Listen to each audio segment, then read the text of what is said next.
Assalamu alaikum wa rahmatullahi wa barakatuh. Welcome back to my channel. I pray that you're all in the best of health and iman. If you are new, welcome. My name is Nafisa. I am a certified relationship and trauma informed coach. I help high achieving Muslim women to heal from relational trauma and have thriving relationships. You've seen her. Maybe you've been her. The woman quietly covering rent just this month, paying for dates on repeat because he's in between jobs, lending money she knows deep down inside she's never going to get that money back. Let's be clear about what this actually is. It isn't love. It isn't loyalty. It's you carrying responsibility that was never yours to carry. And underneath it are 6 dynamics almost nobody names out loud. Dynamics that quietly reshape who you are in the relationship and who he never has to become. I cannot emphasize, shout, scream, like put this on a banner. I can't say this loudly enough. Never carry a man's financial responsibility. Of course, except in extreme cases, such as he is ill. Of course, if a man has a terminal illness, of course, there are exceptions to the rule. Let's all use our common sense. But for the majority of the case, you never want to do this. It never turns out well. And here are the 6 reasons why. Number 1, the rescuer role that you becomes and what it does to attraction. You see, the moment you become the financial rescuer, and a lot of us women love being the financial rescuer. For some of us, it has been our role long before we got married. Who were the first to move to Europe, to America. They were the first to move to the West from Africa. And so right from day dot, they were the ones to financially rescue family back home. And because they have been playing that role, and for years they kept playing that role, feeling really good about the fact that they could financially rescue other people. And then they wake up one day and wonder why they are in a marriage where, yet again, this self-assigned role is standing clear, staring them in the face. You see, the moment you become his financial rescuer, the relationship's power balance shifts, whether either of you says it out loud or not. You move, as the woman, from being his equal to being his provider. This is the truth. And provision, however loving the intention, has a strange effect on desire. Studies have found that men are typically not drawn to women that they feel indebted to. I'll repeat that. Studies have shown that men are typically not drawn to, they are not attracted to women that they feel indebted to. So something in him starts to relate to you as less of a partner and more like a what? A parent. Because this is what parents do. Parents provide. Parents come to the rescue. Parents help. So in his eyes, you become someone who is trying to manage him, right? Someone that he needs to appease or he has to appease and keep happy. And someone that he needs to avoid disappointing. Why? Because you are the rescuer. And so rescuing him doesn't deepen the bond. What it does is actually quietly reroutes the bond. And this is one of the big reasons why women who are prone to lending men money, borrowing men money, spending on a man, going on half and half on the dates, paying the bills is a bad idea. You go against the nature and how things were actually structured to be. By providing for a man, what you are doing is going against the nature. Allah subhanahu wa ta'ala says in the Quran that men are the providers and the protectors of women. So for men who are slightly confused about their role in this life, it has been laid clear in the Quran that as it relates to women, men are the what? The providers and the protectors of women. And we don't just mean physical protection. And so when we take that and we want to make it into what we want to make it into, subhanAllah, the kind of life we're living in these days, where there's all sorts of, there's he, she, they, whatever the pronouns are of what people have, of genders people have assigned to themselves. But as far as we know as Muslims, there are 2 genders. There is a male and there's female. There is man and there is woman. And the man has been assigned his role. When you try to take that, you flip that over, you become the rescuer, you actually kill the attraction. It makes you more masculine, believe it or not, and not in a positive way. Because naturally, masculine energy is not drawn to masculine energy in a romantic sense. Naturally, right? And, LGBT, whatever community, I'm not talking to you guys, okay? Naturally, as Muslims, we know male energy is not drawn to male energy in a romantic sense. Therefore, male energy is drawn to feminine energy in a romantic sense. When you kill that desire, what you're presenting in your relationship is male energy to male energy. And that is never a good idea. The second reason why you should never, ever carry a man's financial responsibility, I'm going to tell you, you are outright making him lazy. You are making him lazy, because why should he have to work hard, go out there, think about how to provide, think about how to get a job, wake up early in the morning, complete his CV, go out, look for a job, think of business ideas to begin. You kill all of those processes because you just come and you give the resource. You're like, here it is, the resource you've had to work hard for. You just come and give it to him on easy. So he's chilling. There are so many men out there these days living on feminine energy. They want to be taken care of. They want to be provided for. They want to be cared for. They want to be loved upon. And they want you to go out there as the woman and come and provide it for them. And some men are very comfortably in this position. They're like, yeah, why not? You take care of me as well. Why should I stress myself out? Why should I be the one to go and stress myself out for other people? And he's looking at his family, his wife and his children as other people. That is a feminine man, because I am yet to meet a real, true masculine man who is not affected by the fact that he can't provide for his family. And he doesn't just sit there and say, yeah, it's really stressing me out that I can't provide for you, but then wakes up at 11 a.m., roams around the house, does nothing. No. A man who's actually truly affected by that, he is up until late at night, applying for jobs, doing this, doing that, starting this business, thinking about that. He's never at ease. He's never at rest. But a lot of us, we go and find men who are comfortable telling us all the nice things we want to hear with zero action. And I'm always telling women, pay attention to the action. Actions speak louder than words.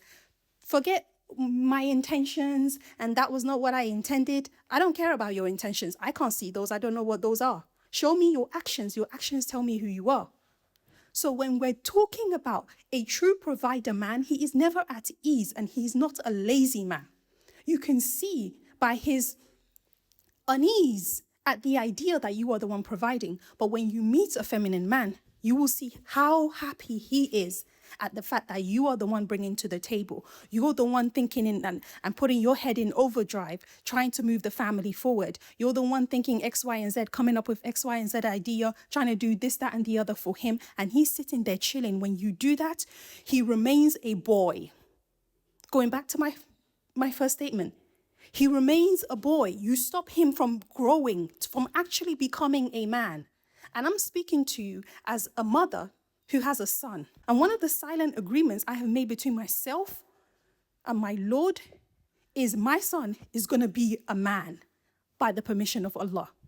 He's going to be a man because from a very early age, I'm going to be teaching him his responsibility and role to protect and to provide. And so there's a level of hard work that he's going to have to put in life so that he's able to take care of his wife in the future, to provide and take care of them, and maybe even me when in my old age. But I'm going to make sure I'm all right for myself. I don't want to put pressure on my son. But it's still his role, right? So when we don't teach men that, and we just hand over everything and they carry no responsibility, they forever remain a boy. They're forever dependent. They can't think for themselves. They can't make decisions on their own without consulting somebody. We keep them boys.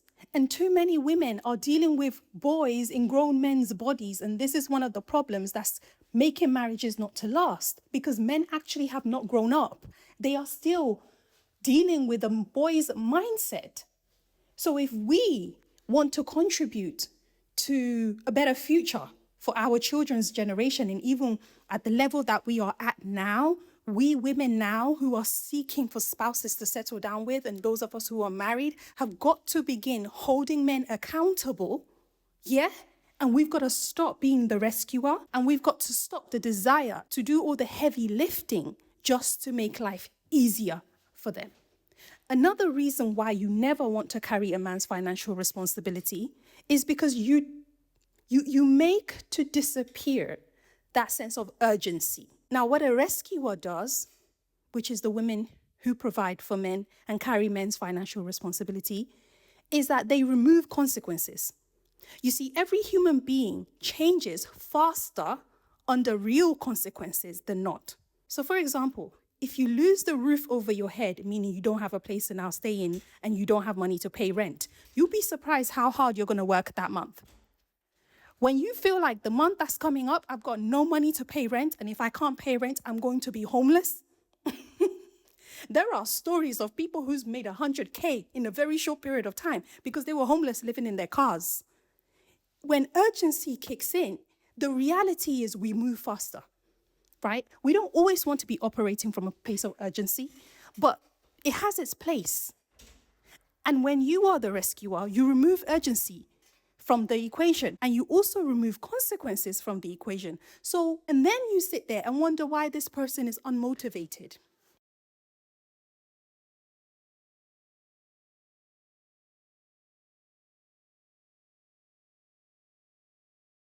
Then you sit there and wonder why this person is not motivated. They're not motivated because there's no sense of urgency and there's no consequence. Now, you can give those two, and a person or a man who decides he's still not going to be financially responsible will still remain financially irresponsible. At least in that case, you are not a part of his life. Because when you know that you are an over-functioning woman and you tend to want to, provide and take care of and all of that, you know you're going to be okay because you're going to take care of yourself. Yeah? Let them go and feel the consequences of them not stepping up on their own. But unfortunately, some of us are so unhealthily attached that the idea of being on our own in and of itself is what's keeping us trapped in all of this. But when you're the buffer between him and that consequence, you haven't actually helped him to grow. What you've done is you've paused the exact pressure that would have forced him to do what? To do that growth if he wants to. And this is the part that stings the most. Women who financially carry partners often aren't accelerating his growth. They're not doing that, right? What they're doing is postponing his growth indefinitely. For some, it's one bill at a time. He wasn't able to step up today, so, what can I do? Somebody has to pay the bills. I've got to take care of the kids. Kids got to eat. Everyone's got to blah, blah, blah. Let it go for this month. The next month he does it again, blah, blah, blah. Let it go. You scream, you shout, you react, whatever. Behavior stays the same. You let it go. 5, 10 years, you're still in this marriage going through the same dynamic in a merry-go-round. Your consequences aren't severe enough. You don't know what to do with him. By the way, I have worked with multiple women like this before. This is how I know these things in and out. So if you are a woman going through this has got to stop. Yeah? And I can help you put a stop to this, but it's going to require for you to do some things that are very uncomfortable. If you feel like you are ready, or maybe you just want a space to just be validated, get some things off your chest, you can book a session with me. Link is in the description box down below. However, the third point, the silent scorekeeping that happens and the resentment it breeds. You see, when you told yourself you weren't keeping scores, but somehow in you actually are, right? Be honest. Because some sisters will be like, and I was happy to help, but then I did do all of these things. You were, okay? And yes, in the beginning, it was genuine and you were happy to help. But after a while, that resentment did build and you do remember. It's not suddenly you had amnesia. No, you remember all the ways that you helped. And it began to build resentment. So I've got it. It's okay, I'll cover it. Okay, fine, you haven't been paid yet, this, that, I'll pay for that. Oh, you don't have money here and there. Okay, I'll do that. It doesn't just disappear because you didn't mention it. It resurfaces later on with an irritability that you can't actually quite explain. It builds that temper. It makes you upset. It makes you angry. Every time it continues to happen, you get more and more resentful, more and more angry. And of course, resentment leads to a breakdown of marriage. Because resentment is the anger that you hold, that you never show. Things will happen in the home that will just remind you of. And yet again, I'm living with a financially, irresponsible individual. And now you're feeling like you are both the man and the woman in the relationship with an individual who actually doesn't care. So, of course, that resentment will only continue to grow. So this is one of the other consequences. If you know that you love your emotional well-being, okay? And you want to be psychologically sane. What you don't want to do is begin a relationship carrying a man's financial responsibility. And if he is ever in a position where you do have to help him out, make it very clear that this is temporary. I am not admitting to doing this for life. And as soon as this situation that you're in is done, you're back to carrying your responsibility. And if you refuse to, this is how it's going to go between you and I. Because you teach people who you are. You essentially teach people how to treat you and who you are and what you will and won't tolerate. You may have been getting angry, getting upset, but there has been no serious consequences. Therefore, they've continued to do it. To save yourself all of this stress, the man that you actually want is one who is financially responsible. The one who understands, even if he doesn't manage the money, he may be happy for you to manage the money. I was working with a sister, I think a few years ago, and I remember her saying, in her family, she grew up in a family where the men managed the money, but her husband is a good earner. But he was saying to her, does she mind managing the money? I'm like, he wants you to manage his money as well. He's like, yeah, we're both of our money. He says, I can manage it and I'll have the account details to the money that comes in from when he gets paid. And I said, listen, it's okay. For him to be financially responsible doesn't mean he has to manage the money in the family. If he can, it's a good, it's a good thing to have. Absolutely. Yeah. But in the case where he knows he's not very good at it, he can give that to you, but he's going to be a very good earner. Like he's going to be able to bring that money in. You can't be managing the money and also being the one to bring the money in. And she's like, no, he's very good at it. He earns a great salary, and she's not having to work or anything, but he wants for her to manage it. And I said, that's fine. That's you can do that. That's fine. It does not make you masculine or make you the man. You're not the one bringing in the money. He's in fact bringing it in, saying, here, my wife, you take it. You're better able to manage it for us, right? As long as he's responsible in his spending. And she said, yes, he is very responsible. He's very responsible in his spending. So she doesn't have any fears around that. So that's not what I'm saying. What I'm saying is for an individual that you have to be the one to provide for, and you also have to be the one to manage. Because there are many marriages out there where the wife is the one bringing in most of the money, and she's also the one managing the money. She's the one, that knows if the bills are paid. She's the one who knows if the kids have what they need. If she's the one that's stressed about, oh, but we're not going to be able to afford X, Y, and Z that's coming up. A woman should not have to carry that financial role if she has a husband in her life. Many men want respect, and they don't understand that actually from what they do, they will gain respect. And it's not through aggression, bullying, calling names, talking trash. That's not how you're going to get it as a man. As a man, you're going to get respect from your wife by being financially responsible, by making sure you are doing your part to provide for your wife and your children. Then the kids get to grow up to see a dad that provides for them, and it becomes a sense of, Dad loves us, and we know that because he's always provided for us. He's always done his best. He's worked hard. Mom and dad had never had to fight about bills in the house. He's always done his best. There may have been times where he was ill, unwell, or something happened and he wasn't able to provide. But when he could, whatever we needed, he did his best to give us. That is a real man. That's a man that gains respect not only from his wife, but his children. But again, we end up with some men who actually don't care. And I'm telling you, you never carry a man's financial responsibility for him. One of the other reasons why you don't want to do this, an Islamic reason, is because, ladies, listen, I hope you are all clear and you all know that should this marriage not work out and you guys end up in divorce, you get 3 months, 3 menstrual cycle period of iddah, which is the time where you're still living in the same home that you always lived in as a married woman, where he's still providing for you the same, but it's 3 menstrual cycles. So if you have your period every month, he's going to take care of you for 3 months, and then that's it. You don't have no rights to his inheritance. You don't have no rights to anything that belongs to him financially after that. It's not like the non-Muslims, the way they do it, where it's like, oh, we divorce, so now I'm taking half of your property and X, Y, and Z. That does not exist in Islam. You don't take half of anything that belongs to him if the marriage doesn't work out. You can only inherit him if he passes away. But if the marriage don't work out, you get nothing after those 3 menstrual cycles. So I need you ladies to really get real about taking all of your money and pouring it into a man, where if this thing don't work out, okay, like sis, you are at a loss. Does it make sense? Make it make sense. It doesn't. Okay?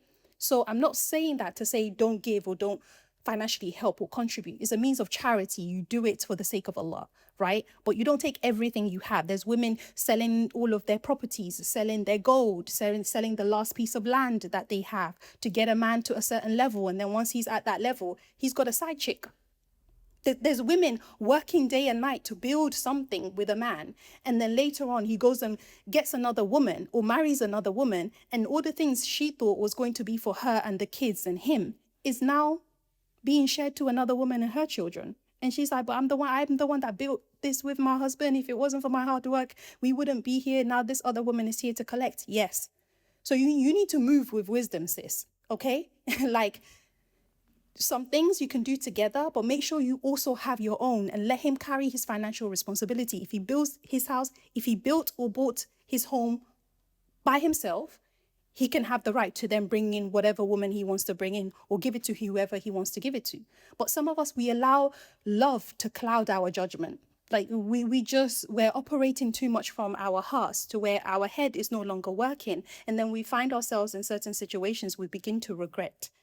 It's not wise. And anything that you own with anybody, be it a man, woman, anybody that you own, try to make sure you are also a legal owner of that thing. It shouldn't just be money you plucked somewhere. And then now, because you're not a legal owner, you're struggling to get that money back.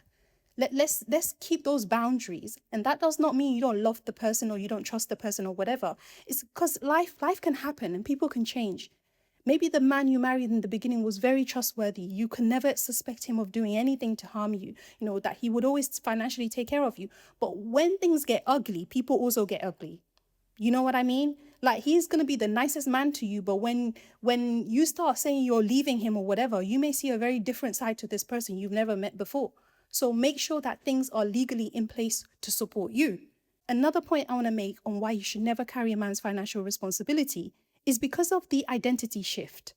You see, you go from being a partner into being a project manager. Too many women are actually project managers in their relationships.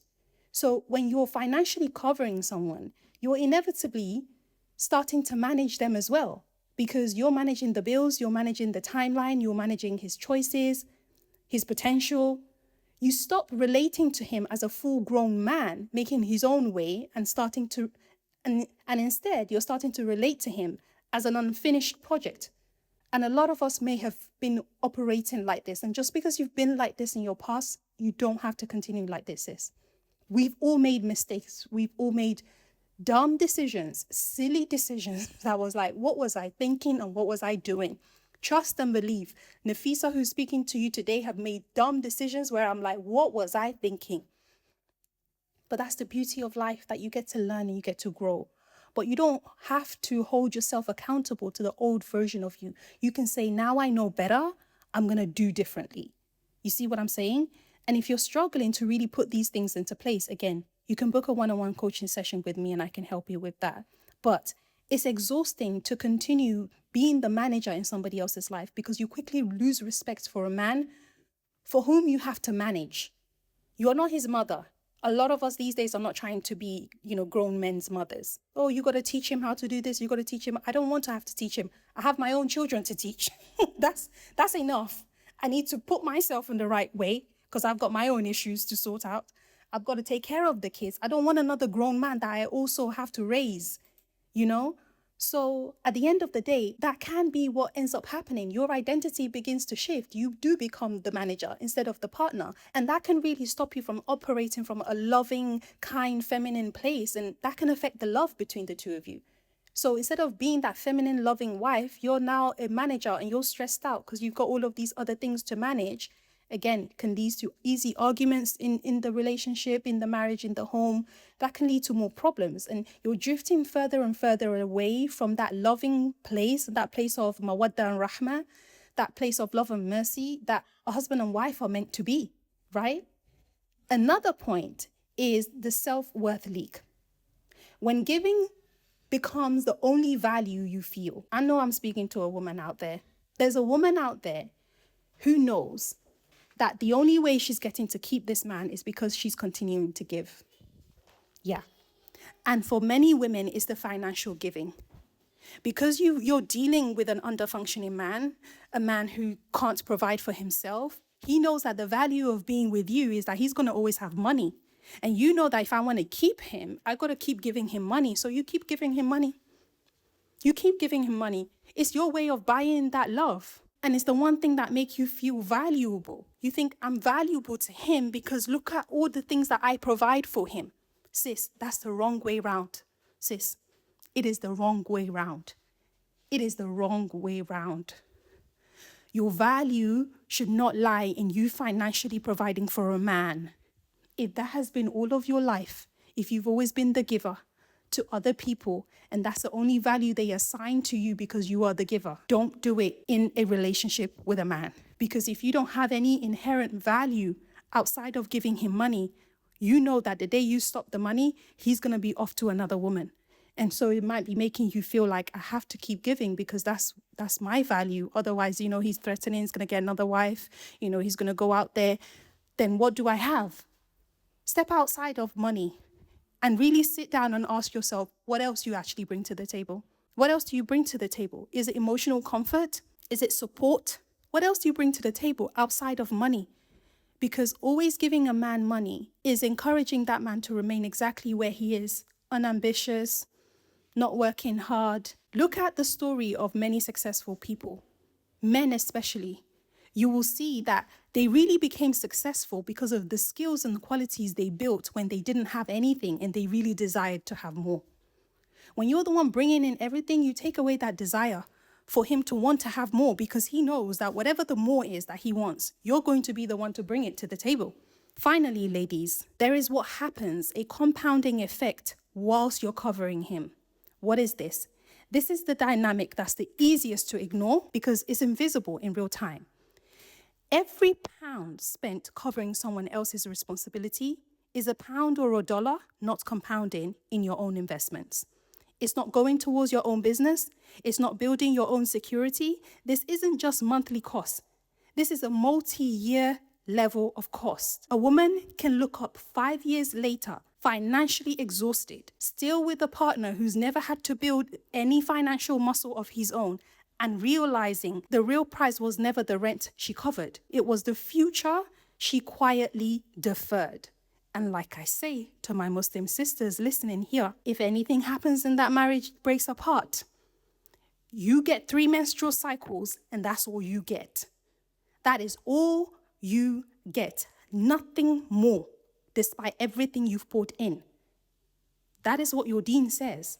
So move wisely and think twice before thinking to carry a man's financial responsibility. It never turns out well.